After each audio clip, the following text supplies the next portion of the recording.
प्रिय भैया बहनों, मैं उपस्थित हूँ कक्षा 7 की हिंदी का कलांश लेकर के। पिछले कलांश में हम पाठ 2 पढ़ रहे थे, जिसका नाम था वर्णोत्पत्ति, यानी कि वर्णों की उत्पत्ति कैसे हुई। तो हमने अभी तक जो पढ़ा है वो है इसकी 17 मूल ध्वनियाँ होती हैं, और स्वर और व्यंजन की जो, और साथ में अनुस्वार और विसर्ग, हल चिन्ह, अधोनुक्ता और पार्श्व बिंदु, ये इसकी 17 ध्वनियाँ होती हैं। फिर हमने पढ़ा दीर्घ स्वर कैसे उत्पत्ति हुई दीर्घ स्वरों की, फिर मिश्रित स्वर, फिर अयोगवाह, और उसके बाद हमने पढ़ा कि जो वर्गिक वर्ण हैं कै वर्ग, च वर्ग, ट वर्ग, त वर्ग, पै वर्ग, और उसके बाद में अंतस्थ व्यंजन, ऊष्म व्यंजन और संयुक्त व्यंजन और अन्य व्यंजन के बारे में हमने पढ़ा, और ये कितने कितने हैं। स्पर्श व्यंजन, ये इनकी संख्या हमने पढ़ी।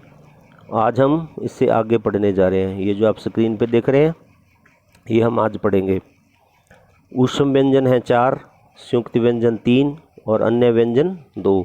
इनके अतिरिक्त एक अर्धानुस्वार और 3 विशिष्ट चिन्हों का भी प्रयोग हमारी लिपि के वर्तमान स्वरूप में होता है। वे है अर्धानुसार, जिसे हम चंद्रबिंदु कहते हैं, हल चिन्ह, जिसे हम हलंत बोलते हैं, अधोनुक्ता, जिसे हम नुक्ता बोलते हैं, अधोबिंदु, फिर है पार्श्व बिंदु, जो अक्षर के बाद में लगता है। इन चिन्हों का प्रयोग हिंदी भाषा में पर्याप्त मात्रा में होता है। हल चिन्ह का प्रयोग किसी भी व्यंजन को स्वर रहित करने के लिए किया जाता है। तो जो हम हलंत लगाते हैं ना, तो वो कोई भी जो व्यंजन होता है, अगर उसके नीचे हम हलंत लगा दें तो उसमें से स्वर अलग हो जाता है। यह चिन्ह संस्कृत में भी प्रयुक्त होता है, अतः यह तत्सम चिन्ह है। अधोबिंदु या नुक्ते का प्रयोग भी हिंदी में होता है, किंतु संस्कृत में नहीं होता है, अतः तत्सम शब्दों में इसका प्रयोग करना अनुचित है।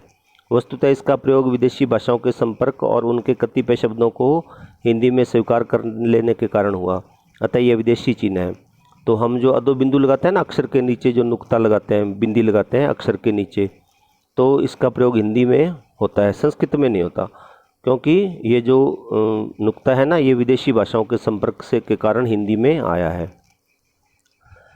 पार्श्व बिंदु का प्रयोग हिंदी भाषा में केवल कै वर्ग के पंचम वर्ण न्याय में होता है। तो जो पार्श्व बिंदु होता है ना, अक्षर के पीछे हम बिंदी लगाते हैं, तो वो कै वर्ग के अंतिम वर्ण न्याय में ही होता है। यह संस्कृत से ही हिंदी वाक्य में आया है, अतः यह भी तत्सम चिन्ह है। इसके प्रयोगाभाव में न्याय ट वर्ग के तृतीय वर्ण डय में बदल जाता है, अतः यह न्याय का अभिन्न अंग है। फिर है क्रम विकार। अंतस्थ व्यंजनों और संयुक्त व्यंजनों का वर्तमान में प्रचलित क्रम इनके व्युत्पत्ति नियम के अनुरूप नहीं है, अतः प्रचलित क्रम संभवतः उच्चारण स्थान के कारण स्वीकार किया गया है, जबकि व्युत्पत्ति नियमानुसार क्रमानुसार होनी चाहिए।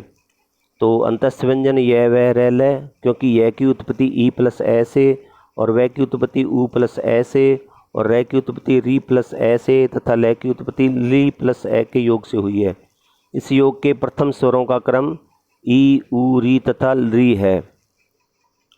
संयुक्त व्यंजन क्षैत्रज्ञ, क्योंकि क्षय की उत्पत्ति क प्लस श प्लस ए से, और ज्ञ की उत्पत्ति जो प्लस इं प्लस ए से, तथा क्षत्र की उत्पत्ति त प्लस र प्लस ए से हुई है। इस नियम से आगत प्रथम वर्णों का क्रम क, ज और त है, अतः क्रम यह रखना अधिक तर्क संगत है। संयुक्त व्यंजनों का क्रम तो उच्चारण स्थान के अनुरूप भी यही है, यद्यपि व्युत्पत्ति नियम से इनका वर्तमान क्रम दोषपूर्ण है, तथापि प्रचलन में यही है। शुद्ध क्रम की जानकारी रखते हुए भी वर्तमान क्रम को बदलने से कोई लाभ या न बदलने से कोई हानि नहीं है, अतः इसका प्रचलित क्रम ही काम में लेना चाहिए।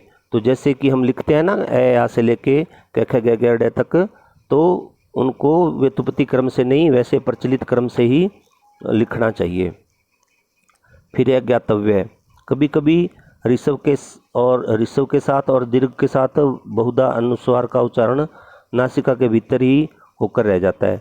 इस ध्वनि के उच्चारण में उतना समय नहीं लगता जितना अनुस्वार के उच्चारण में लगता है, अतः इसे अर्धानुस्वार नाम से पृथक ध्वनि स्वीकार किया गया, तथा इसका चिन्ह अर्धानुस्वार है ना। जैसे अपने ऊपर लगा चंद्र बिंदु, तो उसको अर्धानुस्वार बोलते हैं।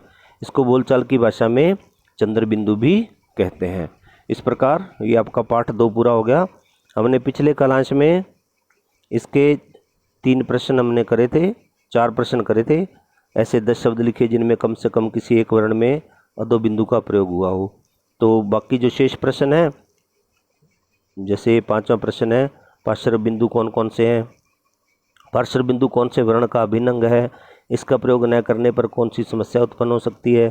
फिर प्रश्न नंबर 6 है, स्पर्श व्यंजन कौन कौन से हैं। फिर 7वां है, अंतस्थ और संयुक्त व्यंजनों का प्रचलित क्रम दोषपूर्ण है कैसे। और फिर 8वां प्रश्न है, अर्धानुस्वार क्या है, संक्षेप में बताइए। तो ये जो प्रश्नों के उत्तर हैं मैं इस वीडियो के साथ आपको भेज रहा हूँ।